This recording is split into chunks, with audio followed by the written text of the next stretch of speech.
কোপার ফাইনালের আগে অদ্ভুত এক সমস্যায় আর্জেন্টিনা। যুক্তরাষ্ট্রের নিউ জার্সিতে সেমিফাইনাল শেষ করে যাবে ফ্লোরিডায়। ফাইনাল যে হবে মেসির পরিচিত শহর মিয়ামির হার্ড রক স্টেডিয়ামে, কিন্তু ফ্লাইট বিলম্বে কলম্বিয়া উরুগুয়ের সেমিফাইনাল। টিম হোটেলে বসে দেখা হলো না বিশ্ব চ্যাম্পিয়নদের। তাতে ম্যাচের হাইলাইটস দেখে টেকনিক সাজানো ছাড়া উপায় নেই লিওনেল স্ক্যালোনির শিষ্যদের। শুধু ডি মারিয়া নয়, এটা লিওনেল মেসিরও শেষ কোপা আমেরিকা ম্যাচ। কেননা 2028 কোপা আমেরিকায় নিশ্চিতভাবেই খেলবেন না লিওনেল মেসি। দুই মহাতারকার বিদায়টা রঙিন করতে হাতে 4 দিন সময় পাচ্ছে আলবি সেলেস্তেরা। ফাইনালে কলম্বিয়ার শক্তিমত্তা দুর্বলতা দুটো নিয়েই কাগজ কলম নিয়ে বসে পড়েছে আর্জেন্টিনার কোচিং ইউনিট।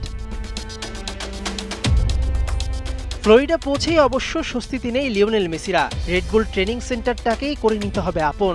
4টা সেশনে নিজেদের সেরাটা নিংড়ে দিতে হবে। সেটা বোধহয় সবচেয়ে বেশি দেবেন আকাশী নীলদের 3 কাঠির প্রহরী এমিলিয়ানো মার্তিনেজ। হঠাৎ করে ভাইরাল আর্জেন্টাইন গোলরক্ষকের 7 বছর আগের এক স্ট্যাটাস, যেখানে তিনি লিখেছেন মাই টাইম উইল কাম।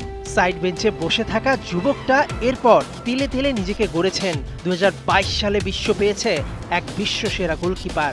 আর্জেন্টিনাকে ফাইনালে তুলতে মেসি ডি মারিয়াদের শেষটা রাঙাতে গোল সেভ করে গেছেন জীবন দিয়ে।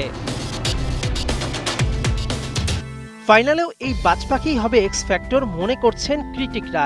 কেননা 27 ম্যাচ ধরে অপরাজিত কলম্বিয়া ফাইনালে আর্জেন্টিনার মোটেও সহজ প্রতিপক্ষ হবে না।